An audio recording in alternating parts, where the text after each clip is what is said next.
ananyanyua mtu ambaye ni amejishusha, na anamshusha anayefanyaje? Anayejikweza.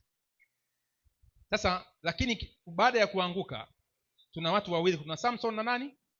Na Sauli, si ndio? Sauli hakutubu mpaka ila Samson baada ya kutobolewa macho, Samson akaamua kuanza upya. Unaweza kuanza upya baada ya nini? Ya anguko. Usikate tamaa. Kama ushaanguka unaweza ukaanza upya. Ukisema Waamuzi 18 mstari wa 28, 16:28 mpaka 30, Samson akamwita Bwana naye Mungu akampa nguvu tena. Akamwita nani? Wakati ametobolewa macho. Wakati kusudi lako limetoboka. Yaani wewe hauna mwelekeo na unajua kabisa nilishaliharibu na hili ni kusudi la nani? Lakini namna ya kutoka hapo, nimeshaharibu, jamii imenidharau. Yaani nimeharibu jamii, hainielewi. Familia hainielewi. Tuko pamoja? Mke hanielewi. Unaanza hapo wa kumkimbilia ni yule aliyekupa nini? Kusudi. Mungu nisamee. Mimi mwenye nini? Mzaa. Lakini hata akikusamee, atarejesha kusudi lako, ataliamsha, lakini matokeo ya lile kosa yafanyaje? Hivi ukibaka katika jamii, baadaye ukatubu, jamii itakuamini? Watakuacha watoto wake kwamba huyu sasa ameokoka, tumpe watu wetu walale nao? Hautaaminika.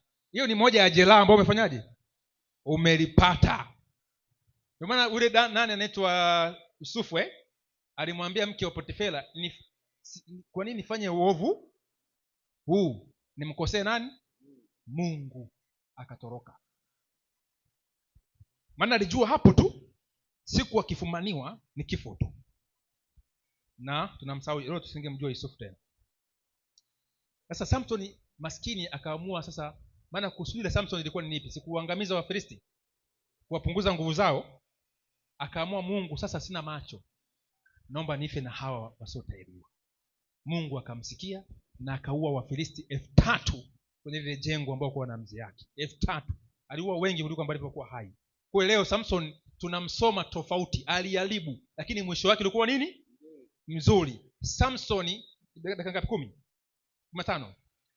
Sauli alianza vizuri, si ndio? Akamaliza nini? Kwa toba ukigundua umevuruga. Hebu tumwangalie Daudi kidogo. Daudi alichaguliwa na nani? Na Mungu, si ndio? Mungu alimtia nini? Tunaona kule kuna kusudi kama mfalme. Lakini Daudi alivyopandishwa kusudi lake limetimia. Maana Daudi aliwindwa na Sauli miaka kama 10 na kitu. Sawa? Anawindwa kuuawa. Ilifika mahali Daudi mpaka akawaza, hivi mafuta ndio pakwa? Hivi kweli nimepakwa mafuta haya? Alilia. Akasema baba yangu na mama yangu wameniacha, au siwe? Ndio asema Bwana hataniacha. Ndipo wazazi wake na ndugu zake na waliochoka wenye madeni wakamfuata Daudi pangoni. Si unafuatwa na wenye hela? Yaani yeye anaziki kwenye pango, analia na shangaa wanakuja wenye madeni. Wanakuja waliokataliwa. Si utachoka na wewe? Yaani unaangalia hivi, sasa mimi naziki. Huyu tena anakuja tena analia, huyu tena analia. Akaona sasa hii balaa, lakini akukata tamaa. Akaja na fikra njema kwamba hao wanaokuja akawafanya kuwa wanajeshi. Bwana asifiwe. Akawanoa wakawa jeshi lenye machungu, kwamba tunapigana kwa njaa ili baadaye tushibe. Tuko pamoja? Na tunataka jeshi la hivyo, kwamba watu ambao wana kiu ya haki, wanatamani watu wahubiriwe habari njema, wanatamani watu nao waje wakae humu ndani wasikilize maneno ya Mungu. Na ukienda kwenye uinjilisti namna hiyo utapata matokeo. Lakini ukienda kwa fashion tu kwamba naenda kutimiza wajibu, na uinjilisti hapa. Kwa Daudi akapanda cheo na wale kina Yoabu waliochoka, kina Uria Muhiti. Lakini mwisho wa siku Uria Muhiti ambaye alipambana na Daudi alikuwa amechoka, akakuwa na mke mrembo. Mke nini? Mrembo. Katika mashujaa 30 wa Daudi wenye nguvu walikuwa wanaua simba, wanaua majitu, kina Uria Muhiti. Na Uria Muhiti alikuwa Myahudi, alikuwa ni Muhiti ambaye amemwamini nani? Bwana. Na baba yake na Bathsheba alikuwa pia si Myahudi. Bathsheba alikuwa pia ni Muhiti, na mjomba wake anaitwa Aitofesi. Aitofesi ndio alimwozesha Daudi na Lili Muhiti, yule Uria Muhiti yule binti. Na Aitofesi alikuwa ni mshauri wa nani? Wa Daudi. Kwa mshauri wa Daudi Daudi anachukua binti yake, anamnyang'anya mume wake ambaye ni jemedari wake, mzini, anampa mimba, alafu anamuua. Ni dhambi kidogo hiyo? Na wote wameanza safari hii moja kwenye ziki na shida, wakiwindwa na Sauli. Mwisho anampola mke wake, alafu anamwambia Yoabu naye alikuwa ni muovu, sababu alikuwa ni mpo wa Daudi. Maana mama yake Daudi, dada yake Daudi ndio mama yake nani? Yoabu, dada yake. Akamwambia mpange huyu jamaa kwenye safu ya mbele, vita vikiwa vikali, piga tarumbeta, rudisha majeshi nyuma, yeye aangukiwe na Wafilisti. Ndani ya kanisa la Mungu, Bwana asifiwe. Ndani ya nini? Yaani mtu ndani ya kanisa anamuwazia mke wako kumtamani. Ala, ndio maana ndani ya kanisa hili sitaruhusu kwamba ukiwa mke wa mtu utaka kuongea na mtu humu ndani, muongee wazi usimtie. Ndoa ina wivu sana, tunafahamu si mnakaa kando, si unamwambia shemeji nimekumisi. Shemeji umemisi? Unataka kuleta kitu gani hapa? Usiwe kama mchungaji wa kanisa hili, tuko pamoja lazima tuweke mipaka. Bwana asifiwe. Mimi nimeingia ndani ya kanisa hili la Sabato, nimekuta wanawake wanakaa kushoto, wanaume wanakaa kulini kulia, haba wale wenye wake zao. Na ukitaka kuishi maisha marefu, epuka wake za nini? Watu utakufa mapema. Na mtu mwingine hana nguvu za kiuchumi, anakuroga. Na ukisha kuwa unafanya jambo hilo, Mungu anafanyaje? Unapigwa huko, nikuta kwa mara wanaita fusho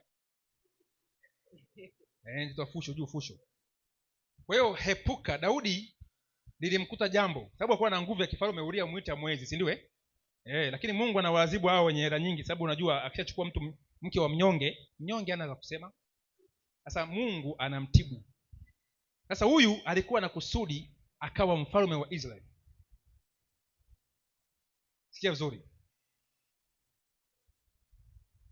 Baada ya kufanya kile kitendo, akachukua mke wa rafiki yake wa yule mwanajeshi na wakaficha mwaka huu mpaka nalivyokuwa yule binti alivyokuwa mzinzi, akamtumia waraka mfalme, nina mimba yako.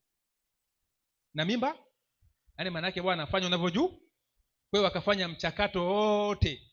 Wewe unalala na mkeo, hujui mkeo anakupangia mabaya. Maajabu ndio maana hutaka kuoa ama kuolewa, fikiria mara ngapi. Nataka hili kanisa nirudishe mbinu ya zamani. Unataka kuoa, nendeni mkachunguze ule mji ukoje. Bwana asifiwe.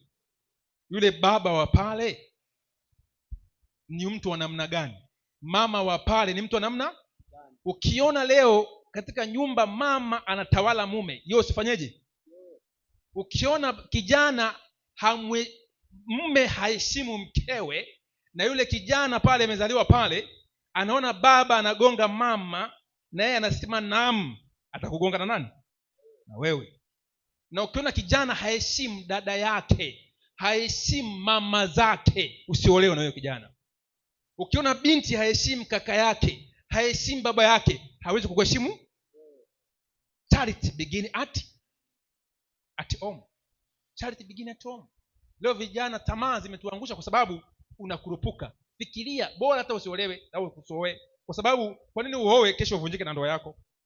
Vijana wengi leo ndoa ni mwaka huu miezi 3. Kuna mwingine alioa, rafiki yangu moja, ndoa wako honeymoon, wakapigana ngumi, mlinzi akawaokoa. Hata kwenye honeymoon si waga mnapotezea kidogo kidogo, si ndio? Sasa hao wakagongana kwenye paka, mlinzi akawaokoa. Hiyo ndoa ikawa ni ngumu. Siku ya Sabato huyu anaenda kanisani, mtumishi, mke anadeki nyumba, anaosha vyombo. Ni mateso, ndoa ishakufa. Kwa sababu wao walichaguana kwa tamaa. Akasema huyu ni mwimba kwaya. Kuimba kwaya si kigezo kwamba wewe ni mke bora. Bwana asifiwe. Ni matendo. Leo nafundisha mambo magumu mshamziwaga tu kwamba ubatizo kukiri Yesu ni mwana wa Mungu, sijui ni nini haya. Sasa hebu nisome 12:3 hiyo somo la pili. Daudi akamwambia Nathani, ndio nimemfanyia Bwana dhambi. Nimemfanyia Bwana nini? Dhambi. Nathani akamwambia Daudi, Bwana naye ameondoa dhambi yako, hutakufa. hauta nini. Kwa hutakufa. Daudi kuna alijukumu mwenyewe, alipewa mfano kwamba kuna mtu alikuwa na kondoo wengi, si ndio? Alafu mwingine na kondoo